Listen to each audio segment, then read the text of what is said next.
Hi, I'm Justin Zanenko, co-founder and CEO of Synerfuse.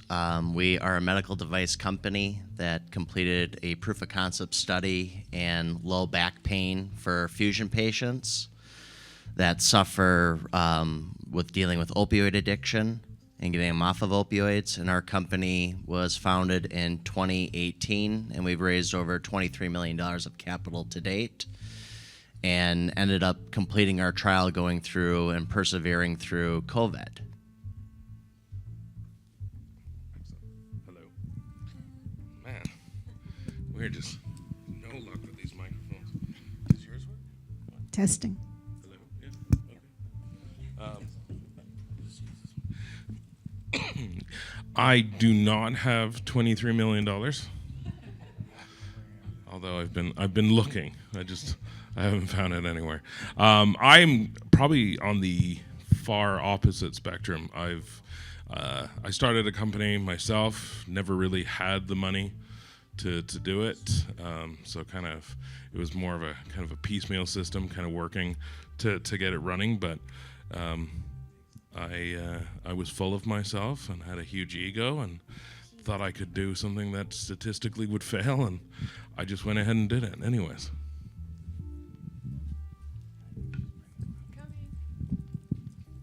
Okay, and again, I'm Terry, and my situation, as we were speaking earlier, I'm probably in the middle. Not probably, I'm between the two situations here, with very little funding along the way, but definitely not 23 million.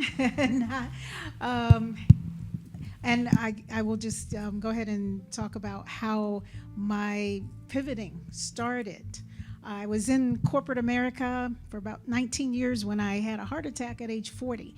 And soon after that was diagnosed with a serious autoimmune disease, which took me out of the workplace. And as a stay-at-home mom and wife at that time, I thought, okay, I love writing, and I had a friend that needed me to write a business letter for him because of a language barrier, and I thought, if I could do this for one person, I can do this for a lot of people. So I started a writing business, writing for business owners, entrepreneurs, and such. And one of the things of pivoting is leveraging your skill set. So I started doing more than just business letters, starting writing books, and then ghostwriting, editing books, and then ghostwriting books, and did that for a good 23 years, or 25 years, and then pivoted again. A divorce found me going from six figures to go figure. So it's like, uh-oh, what do I do now? So the ghostwriting then, as it was evolving, took me to a place where I became a tech creator. In that tech space, I created a mobile app. And so I just, after going through the idea stage and then the beginning stages, putting it together, pitched to a developer who took it on and gave all the money that I had for a down payment on a home, savings and all that, found myself once again needing the funding, and didn't do well with crowdfunding much, but just recently had my first angel investor. And so I guess we can continue to talk about how, thank you. Thank you. So we can continue to talk about how the funding part, it's not for everybody. It's not for the faint of heart. I was not a success at it when going to families and family members and friends. So I'll let these other gentlemen talk about their funding attempts and challenges. Sure. Kind of on the topic of pivoting, as I was saying this morning, I am come to the realization that I'm a terrible employee. So entrepreneurship seemed to be my only way out. I had, apparently I'm kind of opinionated, and not every. I've been told my personality is kind of like blue cheese. It's not really for everyone. So I pivoted to become an entrepreneur. I started a marketing agency back in 2016. I sold that in 23 and have gone back into marketing consulting. But the story I was telling this morning is I had so little money when I actually started the company that my laptop screen broke off of my laptop. And if you've ever kind of worked with a laptop, the screen is kind of an integral part of it. And so but the guts of the laptop itself were still functioning, was inside the bottom half. So I could use it connected to a monitor, but there's also a Wi-Fi antenna that's built into laptop monitors. So without the monitor, there was no Wi-Fi antenna. So although I could use the computer, I just couldn't connect to the internet, which I don't know if you know this, is but kind of a hindrance when you're running a digital marketing agency. And so what I did was there's two wires that come off of the modem inside of the base of the laptop, and I connected that to a piece of tinfoil, and it worked. And so there for a while, that when I started running my business, it was a keyboard with a piece of tinfoil on the top of it, and we went from there. But again, I guess for my thing was unlike some of the others, it's money wasn't a necessity as it would be for tech or medical startups. It's for me, it was my whole business was trying to tell people, hey, I can help you stand out and get you noticed. That doesn't take, and if I'm being who I truly say I am, I try to find ways for people to stand out without having to spend a ton of money. And so that's kind of where my funding came from. Obviously, I kind of was able to kind of prove myself, I guess, enough that I could then buy a new laptop. So we got there. Yeah, and I'll just say that, so all of our money that we've raised to date has been angel investors. We don't have any VCs, no private equity, which is very rare for a medical device company or a biotech company. But I started off in 2018 looking to actually invest in a restaurant, and I ran across this pain physician who was talking about the problem with back fusion patients that he was seeing that were suffering from debilitating back pain, leg pain, and he didn't want to have to continue to prescribe them opioids. And I was thinking to myself, okay, well, that sounds pretty like a big problem. And I knew some people that suffered from back pain, but I didn't know to the extent, because you don't really ask until you become familiar with it. And when it came to, well, why aren't we trying to do technologies that today are approved, stimulation and fusion, which are both approved by the FDA, but never together? And it came down to a simple thing of, well, you can do a proof of concept trial for $1 million. And I thought to myself, okay, well, I can put the first 100 grand in.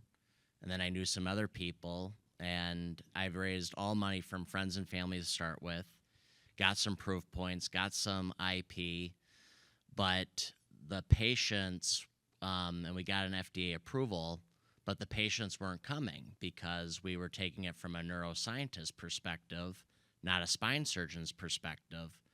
So our pivoting really came into going to the spine surgeons, the people that find the patients, operate on the patients, and I'm not a doctor. They're the doctors, they're the experts. And the currency that I had to offer was equity in the company. So while we have, the other panelists here that have their companies and different funding requirements, I only own about 20% of my company, but that was what I was willing to give up, and I've participated in every round of financing because I was taught early on that you have to lead with your own money, and if you're not willing to invest in your own project, why would you expect anyone else? And that's just basic common sense, but a lot of times you'll talk to people who are from the funding side, and they become very predatory. And I don't do very well with predatory like yourself. I can't be employed either. I'll be fired. But it's very hard. But the biggest thing for our pivoting was as we got approval by the FDA to start our trial, we got hit with COVID. So figuring that whole dynamic out. Elective surgeries were paused, and it took us 18 months to get our first patient. Well, if we would have had traditional funding from a VC or a private equity firm, they would have pulled the plug on me, taken this technology, and today I'm proud to say that we have 15 patients who just completed our proof of concept study. We got people back to full-time work. We got people off of opioids. We got people going to family events, people riding motorcycles, stuff that you would just take for granted. So, but that's part of not giving up and persevering and working through it. In pivoting, one of the things that, actually, there are three things that I found are important to keep the business going, to get to the point where you can start with zero and end up with millions or just, 50,000 or whatever it is that you need to get to where you're going. And one thing is to embrace change. Because when I had to come out of the workforce, I could have just been depressed at home. Not to say that I wasn't, happy helping, being able to raise my children and be at home, but I embraced that love for writing and changed it into something that I could be meaningful to others. And that's the second good thing about, or to learn about pivoting, is to leverage your skills. And then the third thing about pivoting is to give the people what they want, because you can't be in business very long if you're just doing only what you want and love, that would be great if that was all it took, but you have to have an audience, and then giving them what they want. You find out from feedback or what's going on in the environment, and that is how I came to creating the app. I'm a baby boomer, and as one who's in this group of 72 million, and there are 10,000 people every day turning age 65. When I learned that was so astounding. What I have found from, at the time, friends that are around me were having challenges with being caregivers for their loved ones. Women in particularly become caregivers by default at times, and we are unprepared, unsupported, unpaid, helping people in your home or in their home. And so the app helps to connect individuals who are in need of care, whether you're the caregiver or you're the one who is being cared for. It connects you with individuals who are professionals in the field offering the resources that are needed. So that would be your final wishes. That would be attorneys who are estate planners. That would be individuals who run senior assistant living facilities or ride share or any of those things. Even no one wants to talk about planning your funeral, right? But guess what? With all the catastrophes, the disasters and things that are happening these days, if COVID didn't teach us anything, it was to be ready. Have the information there, set it aside. You have your legacy building for you instead of being caught off guard and leaving your loved ones with a load. So those were just things that, it's like, how does the writing, being a ghostwriter for all these years, how does that translate to being a creator of an app? And it's a lifestyle app. And it's because of my writing. I help people. People have asked me to help them write their obituaries, and I've done that.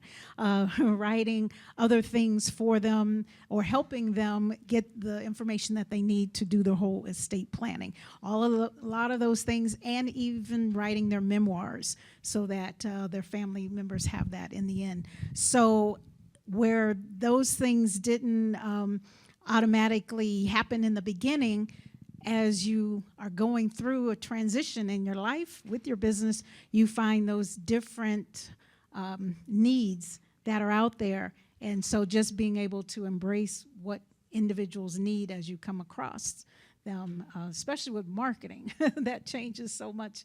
I know that you are constantly having to kind of reinvent your services or yourself. Yeah, I mean, certainly marketing in the last couple of years, especially this year, is going to be exceptionally strange. I mean, obviously, everybody's been talking about AI and everything, so it's I know it's a crazy world. The one thing I have kind of learned from running marketing for a while is, and I think we talked about this before, and you'll probably agree that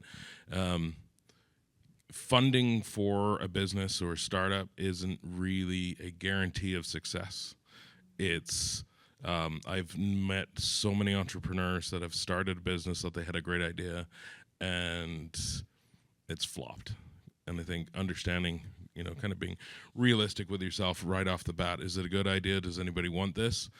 Before you go get the funding. But even just, but there's, I mean, obviously what you do is either of you is so complex. It's even with the money, there's so many other things that need to kind of be in place to make sure that things actually go off. And I think there's so many people that look at starting a business as the first thing I need is money, and then I'll figure everything else out. And I think it's it's sometimes money is maybe a few steps down the way.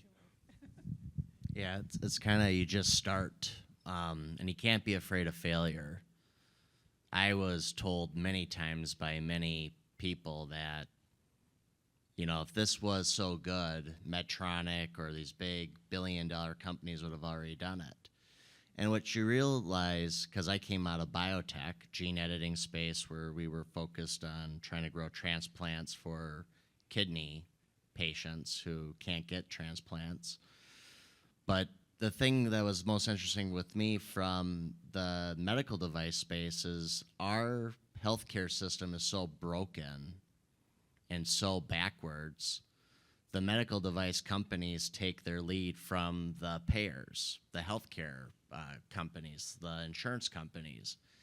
And what we have come to learn is you look at the AI that United Healthcare was utilizing by denying people claims, because that's how insurance companies make money.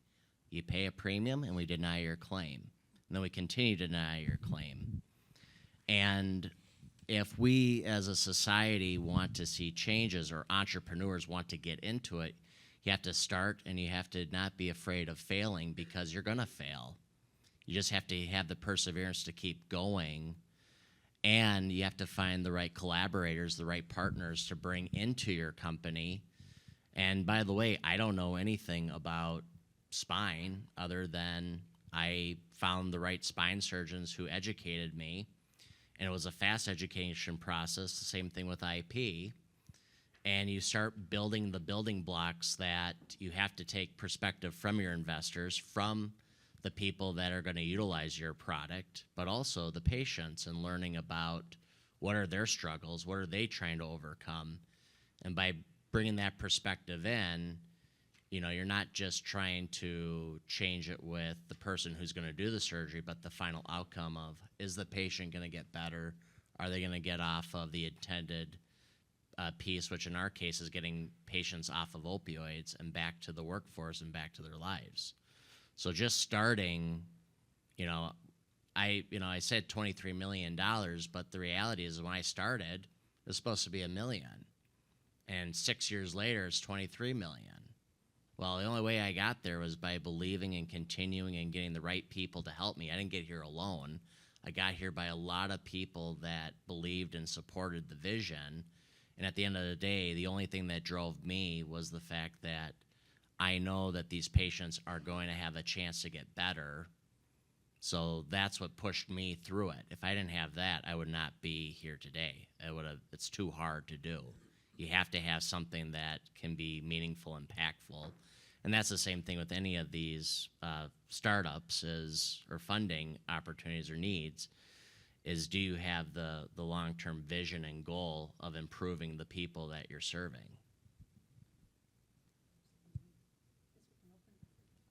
Sure. Does anybody have any questions?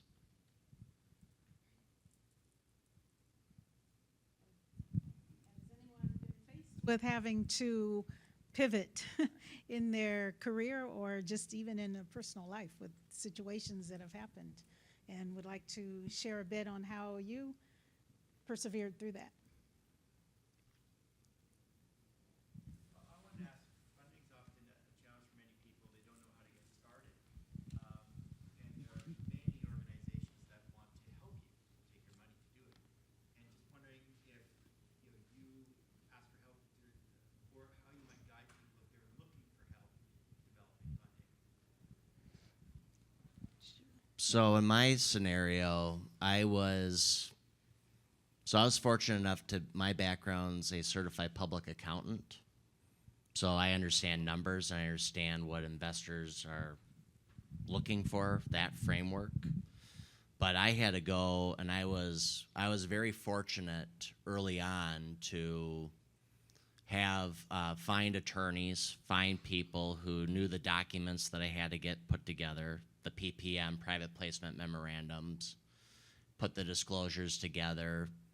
And a lot of times you have to be very careful because there are a lot of people out there that'll say, oh yes, we'll help you, right? And you're signing up for a $25,000, $50,000 endeavor. And the people that are doing that are people that don't have that kind of money a lot of the times. I was fortunate enough where I started, and when you start out, you don't know what you're doing, right? And you go and you meet some investors who are overly skeptical, harsh, if you will. They'll bash you, metaphorically bash your brains in to make it out of a sport. But from that, you learn, okay, they want to know what your exit strategy is. They want to know, do you have your documents in place? Do you have all those building blocks that you need? And if you don't have those building blocks, that's a major red flag, because then it's like, okay, what am I investing in? What is the return? How do I get paid if this is successful? And a lot of times, I think, too, some entrepreneurs make a fatal error of trying to act as if they know, and they don't. And the number one thing that builds trust with investors that I found is when I say, I don't know. I have no idea. But you know what? I'll find out. And if you can help me, we can get there together. But again, you got to find the investors and people who are going to believe and are going to buy into you. Not a VC that's going to basically say, okay, I'm going to buy into your idea, and if you fail or you don't meet your benchmarks, I'm going to take your company. Those kind of people are predators, and they prey on young entrepreneurs because they don't know any better. And the reality of it, which I've been also fortunate enough, is that I have other businesses where I make money. So if I have to fund the thing myself, I will fund it myself. And in our cycle, like 23 million, if Medtronic was to try to do what we were doing today, it cost them 100 to 150 million, and it would take them 10 years to do what we did.